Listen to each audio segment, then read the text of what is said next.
everyone, I'm Thomas. And I'm Gennady. Welcome to our second Wicked Inside. We know a lot of you have been eagerly waiting to hear more from us since we shipped our last major content update. Right after early access launch, we spent weeks listening intently to your feedback while putting out numerous hotfixes and patches.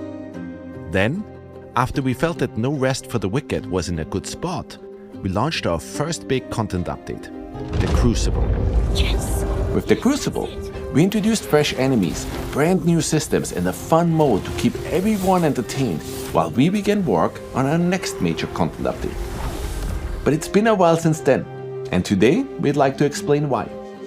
Our publisher for No Rest for the Wicked was Private Division, a subsidiary of Take-Two Interactive. Take-Two decided to sell off Private Division, which was unexpected news for us. After some deliberation, we saw an opportunity. After months of negotiations, we reached an agreement to buy the publishing rights for No Rest for the Wicked back, so that Moon Studios could become fully independent. This legal process took time, and we couldn't say much while it was all happening. But today, we're excited to announce that it's all done, and that Moon Studios is now fully independent. We believe this will give you even more confidence in our vision, because we're free to build No Rest for the Wicked exactly how we want, without needing to ever go silent again. We've used this extra time to create something truly special. Let's take a look at the breach.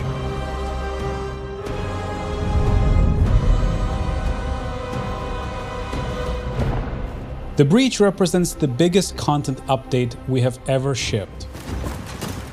We have heard you loud and clear. You wanted more out of our campaign. You wanted more story, more zones to play in, more enemies to fight, more bosses to test your mettle against. In short, more of everything. And that is exactly what we have been focusing on. Our story continues immediately following Ellsworth's return to Sacrament. He summons his daughter Odessa from her prison cell, and their exchange reveals more about their relationship.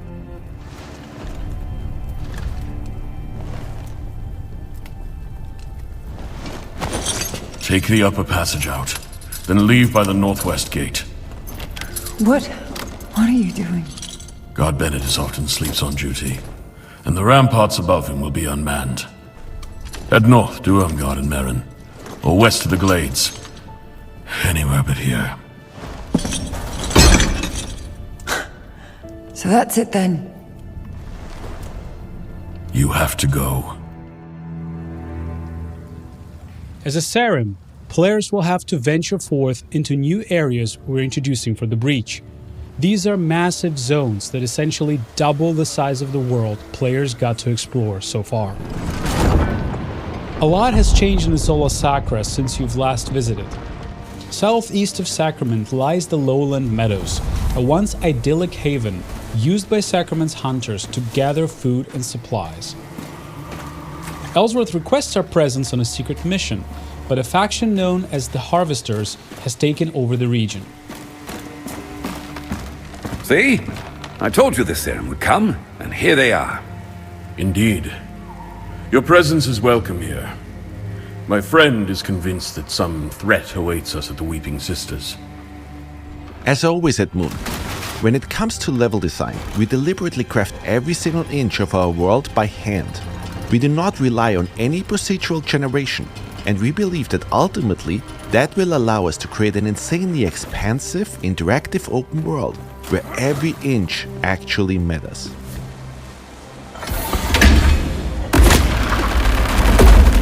Throughout your journey through the meadows, you will encounter all new enemies. We have also introduced 2 new weapon archetypes, gauntlets and wands. Let's take a look at how these new weapons can be used to take down all new foes that you will encounter. The Timberwhite here will try to take your life with his ginormous great axe. We know some of you already loved being able to suplex enemies in Wicked. It was only appropriate we introduced a dropkick.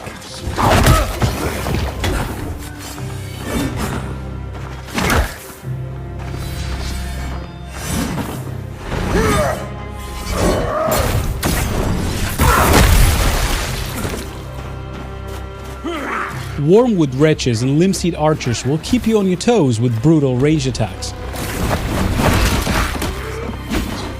Our Tremor Wave will make quick work of them. Rust Reavers present an even greater challenge. Equipped with 2 huge saws, your best bet is to keep your distance and counter when you find an opening.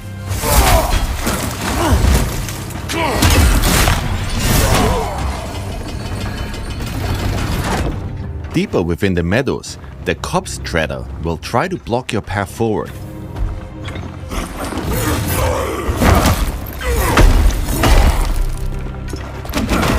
Study his movement patterns and keep a cool head. You might just prevail.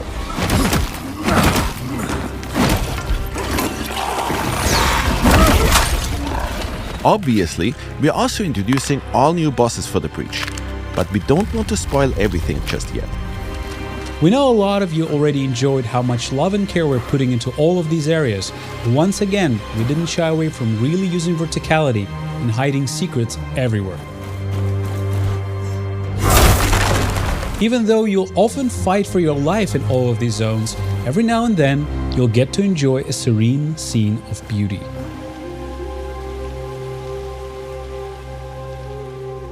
Things have changed in Sacrament too. Caretaker Alden has arrived in town to plead for help, dealing with the Blight, a plague infestation destroying his home of Merrin Village.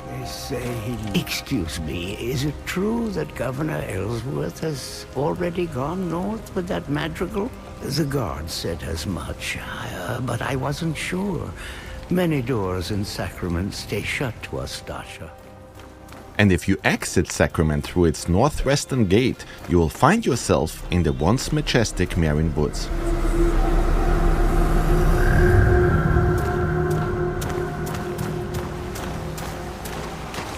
Recently, the Merrin Woods have been befallen by the Blight. It festered all throughout the woods, and players will have to find a way past it in order to advance. The Belak are ferocious fighters. The Stalkinche here knows how to wield a club, and if you're not careful, they might just call in reinforcements. Our new wands builds are surprisingly effective. We can cast ice darts to freeze our enemies. Cold Sling is a powerful ice evasion attack.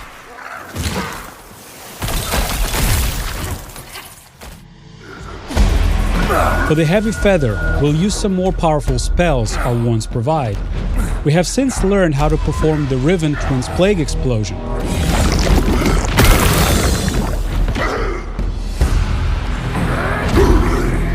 And if you have enough focus, Lightning Bolt makes quick work of any enemy.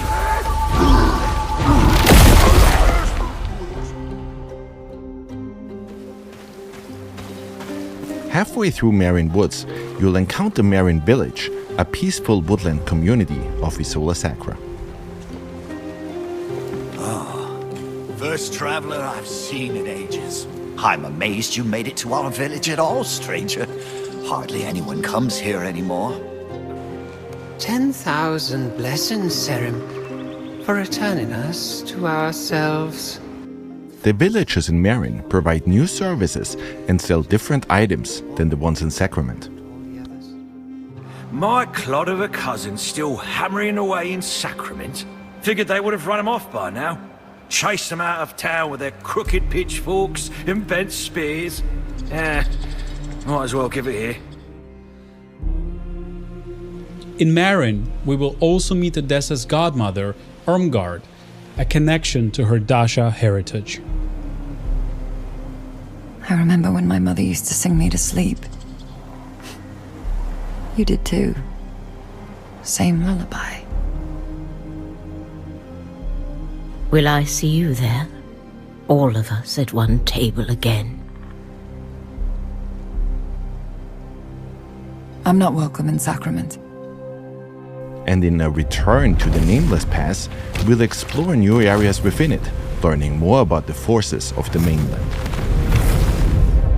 We will not tolerate any more doubt within your ranks, Primus. Not while we knock on salvation's door. Discipline takes time. It's earned, not bought. The born god disagrees. Discipline is forged.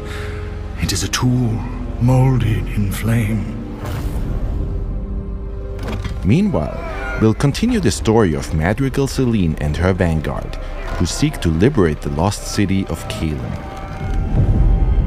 We're incredibly excited about this new chapter in our campaign, but we don't want to spoil everything just yet.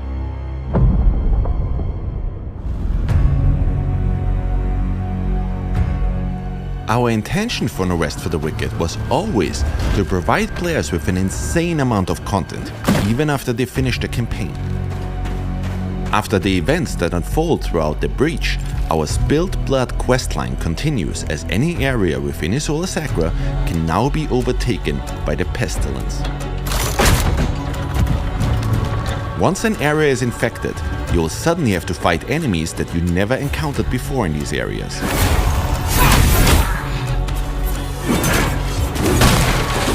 Defeat these enemies, and they might just drop all new Torn resources. Torn resources can be burned at any fire in order to further increase the challenge within an infected area. You will need to heavily upgrade your gear and perfect your build in order to succeed.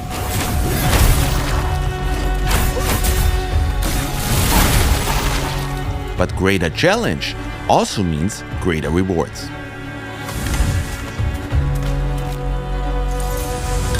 Notice that with every enemy you slay, the Pestilence spread meter at the bottom of the screen reduces. Slay enough enemies and you will have to overcome only one more obstacle. Getting rid of the infection means ripping it out at its root. If you manage to defeat the plague boss within the infected area, the entire zone will be cleansed of the pestilence once more. Our Alive system has also gotten a huge update. You will now find many more factions being able to take over the various areas within Isola Sacra. Our goal with all of this is to change the way players think about retraversal in video games. We ultimately want to make every return feel as fresh and as exciting as it was the first time you played. And as you can see, we also introduced entirely new levels within the areas you're already familiar with.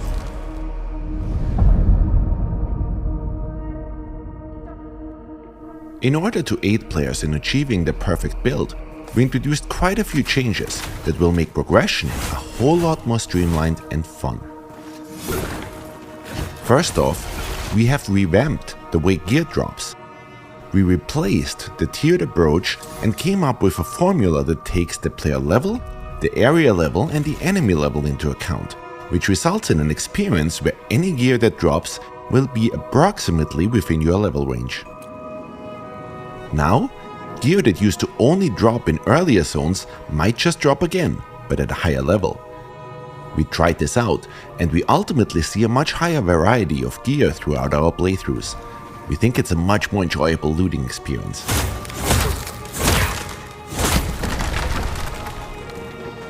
Another big aspect that defines your build is, of course, the enchantments. So far, if your gear didn't drop with the enchantments you needed, your item would never reach its full potential. But we came up with a solution. If an item dropped with less than maximum possible amount of enchantments, you can now use a Fallen Ember to add another random enchantment to it. And if you have an enchantment on one of your items that doesn't quite fit your playstyle, Fallen Embers can now be used to re-roll that particular enchantment.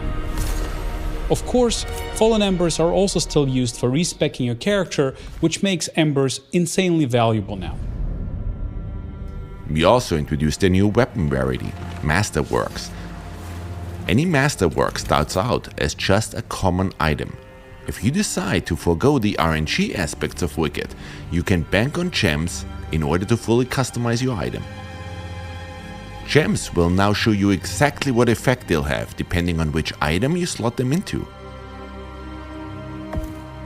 In our case here, we want to craft a build that heavily relies on and synergizes with focus. The benefit of common items is that we can completely customize them. Once we've fitted the maximum amount of gems into them, they now become a masterwork.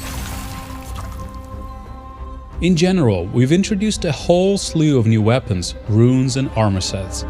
We've also iterated on our list of enchantments in order to enable the creation of entirely new builds, while ridding ourselves of the enchantments that led to overpowered builds. Given that and the new loot drop algorithm, the sky is the limit when it comes to build variety. We also conducted a major balance pass on our stats, and we noticed that quite a lot of you didn't use shields all that much.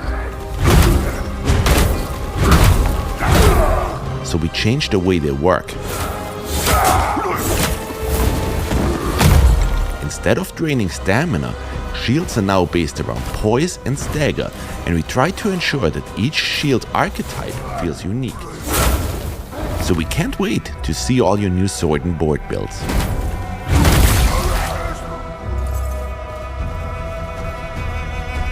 Last but not least, if you've become a master at playing No Rest for the Wicked, you should try our new hardcore characters.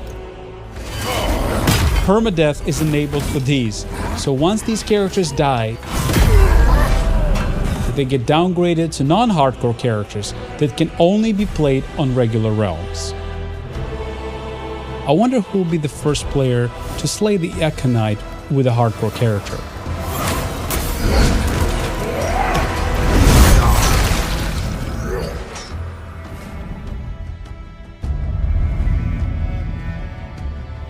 Naturally, we also spent quite some time introducing a wide range of quality of life features and polished up what you've played so far of No Rest for the Wicked. For example, we've noticed that a lot of your houses looked similar to this one. Storage has always been incredibly important in any ARPG. On our current live builds, players can stack all that many items, and sorting hasn't been ideal yet. Let's switch over to our Breach update. We fixed that right up and now allow players to stack a whole lot more items within their chests. And items now also get sorted in a beautiful way. While we're in our home, we can show off another cool feature we added. We've added Whisper Stones, which enable fast travel to and from your house. So if you just want to quickly drop off items and gear while you're out and about, instead of having to first warp to Sacrament and then run to your home, you can now save that one step. Remember that you can place one Whisper Stone per house, so if you own multiple ones, you can even fast travel between them. Our next change regards food cooldowns. We've removed the classic cooldowns entirely. Now you can consume meals instantly.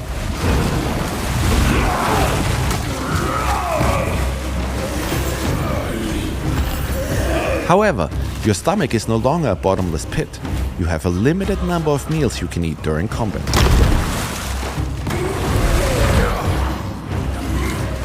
You'll be able to upgrade this limit through Plague Ichor, letting you extend how many times you can heal or buff yourself in battle. This new approach aims to make combat more engaging and dynamic, rather than forcing players to just wait for a timer.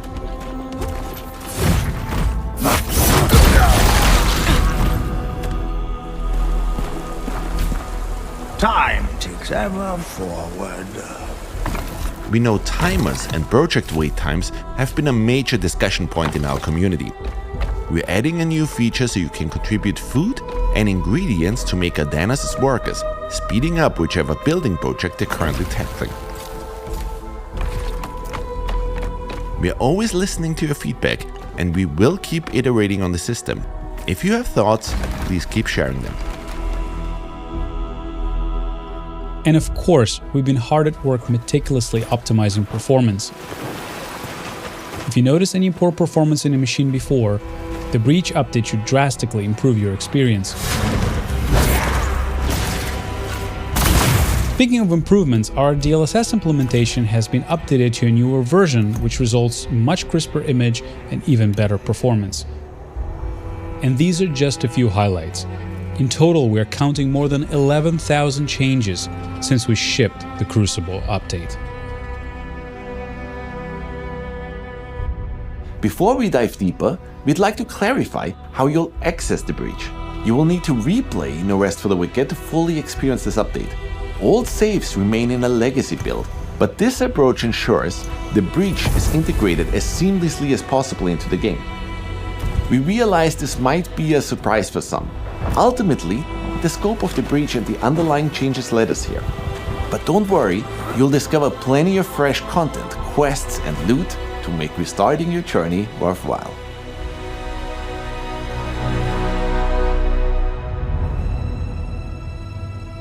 Let's discuss our roadmap next. It goes without saying that we will heavily support the breach for the upcoming weeks after launch. You will once again see us react incredibly quickly to all of the feedback you guys might provide. But we're also already hard at work on our next content drops. We've received hundreds, if not thousands of pleas begging for the co-op update, and we know that our original roadmap had co-op before the breach. Rest assured, it will be the next thing we launch after this update. The reason we ultimately decided to switch these updates was because we wanted people to have more content to play once co-op releases. With the Breach update, there will be now a lot more content to explore with your friends. After the co-op update, we'll be following up with more improvements and new systems. We'll expand Sacrament, improve housing, introduce farming, expand the Crucible, and of course, finish the campaign with more story and more quests and bosses. We are very much aware that a lot of you finally want to play No Rest for the Wicked on all major consoles. We have a ton of things planned to further improve on the foundation that we've laid so far, and we're excited to keep discussing all of these new releases and changes with you as we go along. Also, today marks the 10th anniversary of Ori. We released Ori and the Blind Forest on March 11th, 2015. It's been a wild ride for all of us here at Moon, so today, we'd like to use this opportunity to just say thank you. Thank you to all of our fans who have supported us the whole way through. We would not be where we are today without you. We're now hard at work on the final bug fixing and polishing stages of this massive update. We want to make sure we get it just right. But before we wrap up, there is one more thing, and this one is near and dear to our hearts. Hello everyone, I'm Gareth Coker. My story with Moon Studios began more than 15 years ago when I received a message on an internet forum from them asking me if I'd be interested in composing the music for a small indie project. 4 years later, that small project blossomed into Ori and the Blind Forest. Now, we were all very young and just getting started, so for our second release, Ori and the Will of the Wisps, we set out to perfect everything about the original, and I couldn't be more proud of what we were able to create together. But our journey is not yet over. I'm happy to announce that I've been hard at work crafting an unforgettable score for the story, the characters, the locations, and the boss fights of No Rest for the Wicked. And you will finally be able to hear some ambient music while out exploring in the world too. I can't wait to see where this journey leads us once again. It leaves me to invite you to experience the all-new music in No Rest for the Wicked with the Breach update, launching on April the 30th. It will be well worth the wait.